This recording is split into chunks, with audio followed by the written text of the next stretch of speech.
लाहो हमार कसरत तो हो गई, अब तहार बारी। हम काहे करी कसरत, हमरा लगे केहू और बा रउओं से ज्यादा ताकतवर। के? व्हील नींबू जैस्मिन के ताकत के संगे। नींबू के ताकत मईल के बैंड बजाई और जैस्मिन कपड़न के फ्रेश बनाई।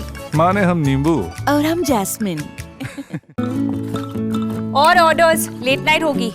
तू किचन देख, डिलीवरीज मैं कर दूंगी। पीरियड्स में समझ लो पीरियड्स भूल ही गई। क्योंकि स्टे फ्री सिक्योर एक्सेल की लीग लॉक टेक्नोलॉजी दे 12 घंटों तक प्रोटेक्शन। स्टे फ्री सिक्योर एक्सेल, दिन तुम्हारे साथ चलेगा। सोना मनपुरम लॉकर में है तो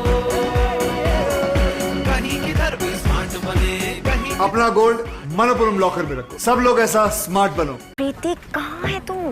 You gonna miss the flight?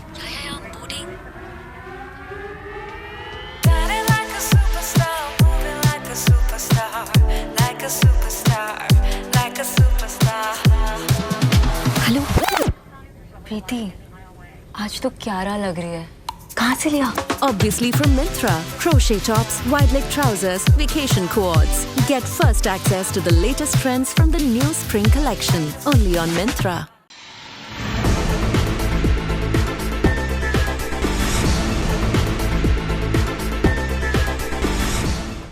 नमस्कार, मैं वैष्णवी, आप देख रहे हैं प्लस न्यूज। आइए नजर डालते हैं आज की हेडलाइंस पर।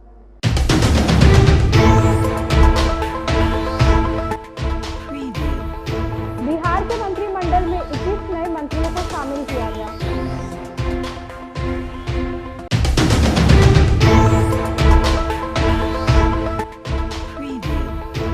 बिहार के नालंदा में इंटरनेशनल एयरपोर्ट बनाया जाएगा।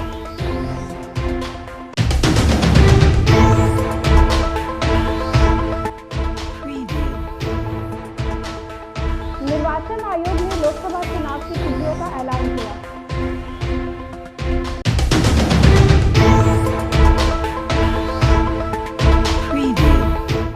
अब खबरें विस्तार से।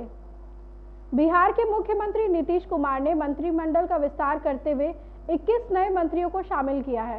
इसके साथ ही बिहार मंत्रिमंडल में मंत्रियों की संख्या अब 30 हो गई है। गोपालगंज के भोरे विधानसभा क्षेत्र के जदयू के विधायक और मंत्री सुनील कुमार को बिहार का नया शिक्षा मंत्री बनाया गया। वहीं शीला मंडल को परिवहन विभाग की जिम्मेदारी सौंपी गई। अशोक चौधरी को ग्रामीण कार्य मंत्री बनाया गया। इसके साथ ही विजय चौधरी को जल संसाधन मंत्री की जिम्मेदारी दी गई। मैं अशोक चौधरी सत्यनिष्ठा से प्रतिज्ञान करता हूं कि मैं विधि द्वारा स्थापित भारत के संविधान के प्रति सच्ची श्रद्धा और निष्ठा रखूंगा। मैं भारत की प्रभुता और अखंडता अक्षुण्ण रखूंगा। मैं बिहार राज्य के मंत्री के रूप में अपने कर्तव्यों का श्रद्धापूर्वक और शुद्ध अंतःकरण से निर्वहन करूंगा तथा मैं भय या पक्षपात, अनुराग या द्वेष के बिना सभी प्रकार के लोगों के प्रति संविधान और विधि के अनुसार न्याय करूंगा। मैं अशोक चौधरी सत्यनिष्ठा से प्रतिज्ञान करता हूं कि जो विषय बिहार राज्य के मंत्री के रूप में मेरे विचार के लिए लाया जाएगा अथवा मुझे ज्ञात होगा उसे किसी व्यक्ति या व्यक्तियों को तब के सिवा जबकि ऐसे मंत्री के रूप में अपने कर्तव्यों के सम्यक निर्वहन के लिए ऐसा करना अपेक्षित हो मैं प्रत्यक्ष अथवा अप्रत्यक्ष रूप से संसूचित या प्रकट नहीं करूंगा। मैं देशी से सत्यनिष्ठा से प्रतिज्ञान करती हूँ कि मैं विधि द्वारा स्थापित भारत के संविधान के प्रति सच्ची श्रद्धा और निष्ठा रखूंगी। मैं भारत की प्रभुता और अखंडता अक्षुण्ण रखूंगी। मैं बिहार राज्य के मंत्री के रूप में अपने कर्तव्यों का श्रद्धापूर्वक और शुद्ध अंतःकरण से निर्वहन करूंगी तथा मैं भय या पक्षपात, अनुराग या द्वेष के बिना सभी प्रकार के लोगों के प्रति संविधान और विधि के अनुसार न्याय करूंगी। मैं देशी से सत्यनिष्ठा से प्रतिज्ञान करती हूँ कि जो विषय बिहार राज्य के मंत्री के रूप में मेरे विचार के लिए लाया जाएगा अथवा मुझे ज्ञात होगा उसे किसी व्यक्ति या व्यक्तियों को तब के सिवाय जबकि ऐसे मंत्री के रूप में अपने कर्तव्यों के सम्यक निर्वहन के लिए ऐसा करना अपेक्षित हो मैं प्रत्यक्ष अथवा अप्रत्यक्ष रूप से संसूचित या प्रकट नहीं करूंगी।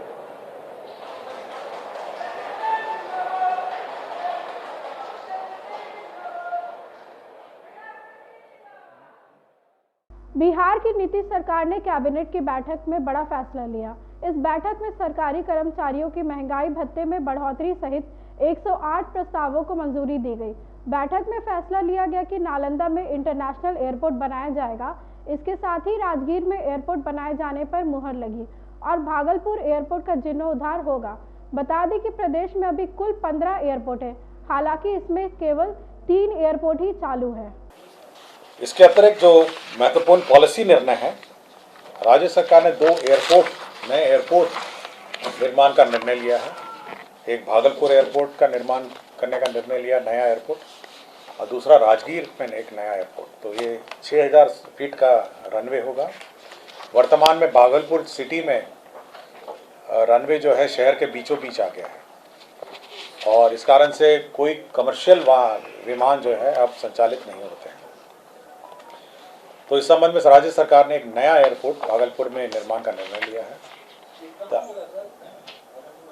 भागलपुर टाउन का है। वो बिल्कुल भागलपुर के टाउन के निकट है। ऑलरेडी अभी ज़मीन अभी चयन है, अभी तो उसका गुण दोष की समीक्षा की जा रही है, लेकिन ऑलरेडी प्रिलिमिनरी सर्वे हो चुके हैं। तो कैबिनेट ने सैद्धांतिक निर्णय लिया है कि भागलपुर में अब एक नया एयरपोर्ट बनेगा और जो पुराना एयरपोर्ट है उसको अन्य उपयोग में लाया जाएगा। राजगीर में भी एक नया एयरपोर्ट बनेगा क्योंकि राजगीर में बहुत सारी नई संस्थाएं आ गई हैं और इस कारण से वहाँ पर जो एयरपोर्ट की अब आवश्यकता हो गई है। तो यह एक महत्वपूर्ण निर्णय लिया है। लोकसभा चुनाव की तिथियों का ऐलान किया गया है। मुख्य निर्वाचन आयुक्त राजीव कुमार ने बताया कि लोकसभा चुनाव 7 चरणों में होंगे। इन 7 चरणों का चुनाव क्रमबद्ध 19 अप्रैल, 26 अप्रैल, 7 मई, 13 मई, 20 मई, 25 मई और आखिरी 7वां चरण 1 जून को होगा। वहीं बिहार की बात करें तो बिहार में भी लोकसभा चुनाव 7 चरणों में होंगे। बिहार में पहले चरण की चुनाव की तैयारी शुरू हो गई है। सभी विधानसभा और उपचुनाव के नतीजे 4 जून को आएंगे। इस 543 पार्लियामेंट्री कॉन्स्टिट्यूएंसीज के महा त्योहार में शेड्यूल बताने से पहले सभी वोटर्स का फिर से हाथ जोड़ के आग्रह, अनुरोध, गुजारिश that please join for the voting, come on the day of voting, छुट्टी मनाने ना जाएं, जरूर आ जाएं। Schedule of the Lok Sabha poll, phase 1. We'll do it in 7 phases, as was done last time. 7 phases. Phase 1 will start from 20th March notification, 5 days from now, and last date of withdrawal would be 30th March and date of poll would be 19th of April. इसमें phase 1 का schedule एक दिन से हमें 2 बार करना पड़ रहा है। फिर बिहार के लिए वहां एक फेस्टिवल है तो नोटिफिकेशन की डेट सेम है, लेकिन बस लास्ट डेट ऑफ विड्रॉल हमें 30 मार्च की जगह 2 अप्रैल सिर्फ बिहार की फर्स्ट फेज के लिए करनी पड़ रही है क्योंकि वहां त्योहार है। और 19 अप्रैल को यहां वोटिंग होगी और पूरी कंट्री में 4 जून को काउंटिंग होगी। So phase 1 this will look like this. Bihar सरकार ने आईएएस अधिकारी परमार रवि को बिहार पब्लिक सर्विस कमीशन का नया अध्यक्ष बनाया। बता दें कि इससे पहले वह खनन एवं भूतत्व विभाग के अपर मुख्य सचिव के पद पर तैनात थे। वही नवंबर 2024 में इनका रिटायरमेंट होने वाला था।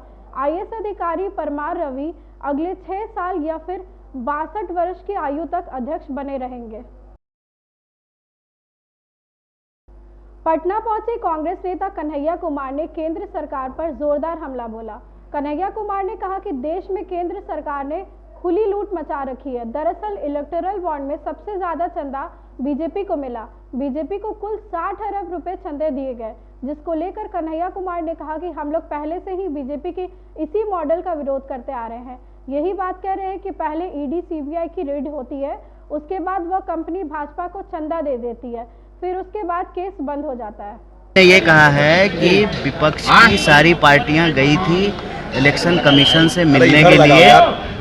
इलेक्शन कमीशन ने जो है मिलने से मना कर दिया, मिलने का टाइम नहीं दिया। कन्हैया जी, इलेक्टोरल बॉन्ड पे जिस तरीके से जो डेटा सामने आया है सबसे ज्यादा उसमें देखा जा रहा परसेंटेज भाजपा का है, क्या कहेंगे इसको लेकर? ये तो समझने वाली बात है यही बात तो हम लोग कह रहे हैं कि पहले ईडी सीबीआई का रेड होता है, उसके बाद जो है वो कंपनी भाजपा को चंदा दे देती है, फिर उसके बाद जो है केस जो है चलना बंद हो जाता है। यही मॉडल पे तो हम लोग हमेशा से बोलते आए हैं कि भाजपा का मॉडल ये है कि ये भ्रष्टाचार को कानूनी रूप दे दिए हैं। इनका कानूनी रूप देने का तरीका ये है कि सिंपल, तुम मुझे चंदा दो, मैं तुम्हें धंधा दूंगा। तो भाजपा को पैसा देता है, उसका धंधा चलता है, उसकी राजनीति की दुकान चलती है। जो भाजपा को चंदा नहीं देता है उसका बिजनेस नहीं चलता है। तो ये सीधे तरीके से जो है खुली लूट है और ये इलेक्टोरल बॉन्ड नहीं है, ये एक्सटॉर्शन बॉन्ड है। ये सीधे सीधे सरकार जो है वो वसूली कर रही है कंपनियों से, बिजनेस पर्सन से। और जो मोदी जी कहते थे ना खाऊंगा ना खाने दूंगा, ये खा भी रहे हैं और उनको खिला रहे हैं जो इनको खिलाते। लोकसभा चुनाव में सीटों के बंटवारे को लेकर सभी पार्टियों में मंथन जारी है। इसी कड़ी में कांग्रेस के प्रदेश अध्यक्ष अखिलेश सिंह ने अपने शीर्ष नेताओं के साथ बैठक की। ऐसा कयास लगाया जा रहा है कि महागठबंधन की ओर से राजद 28, कांग्रेस 9, वाम दल 3 सीटों पर चुनाव लड़ेगी। इस सवाल पर कांग्रेस प्रदेश अध्यक्ष अखिलेश सिंह ने कहा कि अभी किसी भी गठबंधन में सीट बंटवारा नहीं हुआ है, सभी जगह प्रक्रिया जारी है। भिन्न सीटों पर ऐसे तो जो बिहार की 40 सीटें हैं, 40 सीट पर कांग्रेस अपना अलग तैयारी की है, राजद अलग तैयारी किया है, वाम दल अलग तैयारी किया है। लेकिन जहां जो सिंबल मिलेगा जिस कैंडिडेट को, सब में सब लोग एक दूसरे की मदद करेगी। यही तो इसीलिए तो अलायंस होता है। Thank you. बाढ़ में होली के मद्देनजर शराब माफियाओं के खिलाफ पुलिस ने बड़ी कार्रवाई करते हुए सिकंदरपुर ओवरब्रिज के पास बड़ी मात्रा में शराब बरामद किया है। इस मामले में एक व्यक्ति को भी गिरफ्तार किया गया है। पुलिस को गुप्त सूचना मिली थी कि सिकंदरपुर ओवरब्रिज के पास ट्रेन से शराब की खेप को उतारकर वाहन में लादा जा रहा है। सूचना पाकर बाढ़ थाना दरोगा मणिदर्शन कुमार एवं मंटू शर्मा के नेतृत्व में पुलिस ने मौके पर पहुंचकर छापेमारी शुरू किया। आज सुबह प्रातः गश्ती में थाना के लोग निकले थे। इसी क्रम में सूचना मिली कि सिकंदरपुर ओवरब्रिज के नीचे हावड़ा एक्सप्रेस को चेन पुलिंग कर रोका गया है, उसे शराब की खेप उतारी जा रही है। सूचना पर त्वरित कार्रवाई करते हुए वरीय पदाधिकारी को सूचना दी गई और सूचना के सत्यापन हेतु गश्ती पार्टी वहां पहुंची तो देखे कि कुछ लोग एक अल्टो गाड़ी में शराब उतार के रख रहे हैं, जिसे साथ के पुलिसकर्मियों के सहयोग से एक व्यक्ति को पकड़ा गया है और बाकी लोग भागने में सफल हुए।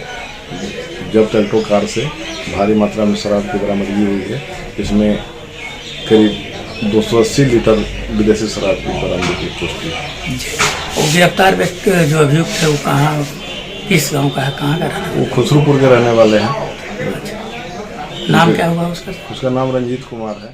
सीतामढ़ी में लावारिस अवस्था में बाइक बरामद की गई। ये बाइक रीगा सीतामढ़ी पथ में मनियारा चौक के बीच गड्ढे में लावारिस अवस्था में मिली। स्थानीय लोगों ने पुलिस को इस घटना की जानकारी दी। घटना की सूचना पर पुलिस ने बाइक को थाने ले गई।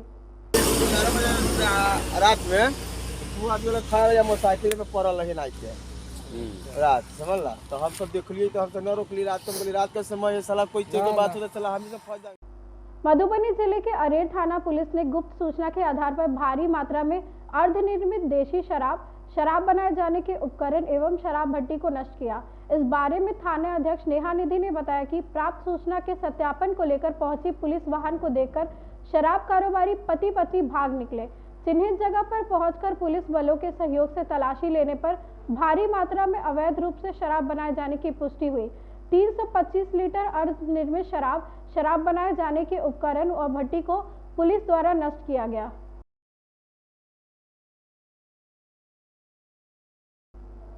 बिहार में मौसम विभाग ने स्वास्थ्य को लेकर अलर्ट जारी किया है। मौसम विभाग के अनुसार 15 मार्च को बिहार का अधिकतम तापमान 32 से 36 डिग्री सेल्सियस के बीच रहा।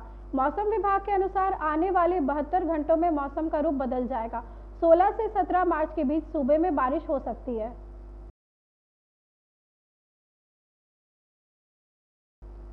आज की खबरों में बस इतना ही। आगे की खबरों के लिए देखते रहे प्लस न्यूज। मुझे दीजिए इजाजत। नमस्कार।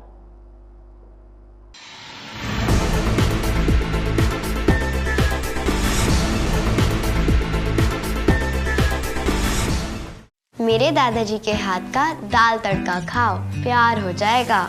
तेरे हाथों के जादू से रिश्ते हमारे। अरे मेरी मौसी जी के हाथ के बने मटर पनीर। ये जादू तुम्हारे। मेरी चाची के हाथ के लड्डू कमाल, जितना टेस्टी उतना ही हेल्दी। एक और। जादू है हर उस हाथ में जिसमें है राकेश। मसाले हों या ऑयल, आटा हो या अचार, घी हो या सेवइयां, पास्ता हो या पापड़, राकेश ही हो। प्यार से बनाओ, प्यार से खिलाओ। मेरी माँ के हाथ के खाने का जवाब ही नहीं, पर माँ कसम एक बार मेरे मामा के हाथ का हलवा खा के देखो। तेरे हाथों के जादू से रिश्ते हमारे। मेरे फूफा जी इटारसी वाले क्या पास्ता बनाते हैं। ये जादू। मेरी चाची के हाथ के लड्डू जितना टेस्टी उतना ही हेल्दी।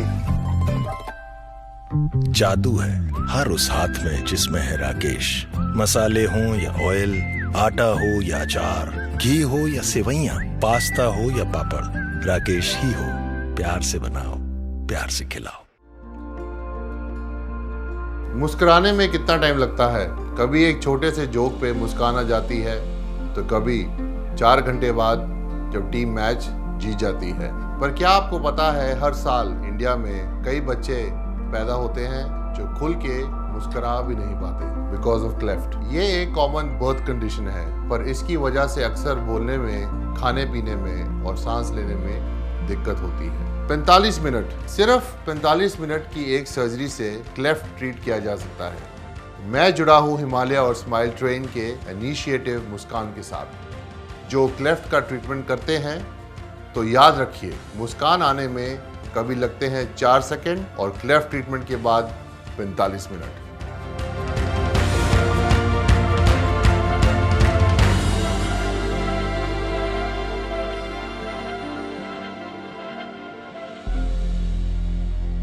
बिजनेस बढ़ाना, गुड़िया को पढ़ाना या मिसेस के साथ वेकेशन, लो मुथूट फाइनेंस गोल्ड लोन। भरोसा इंडिया का, भरोसा इंडिया का।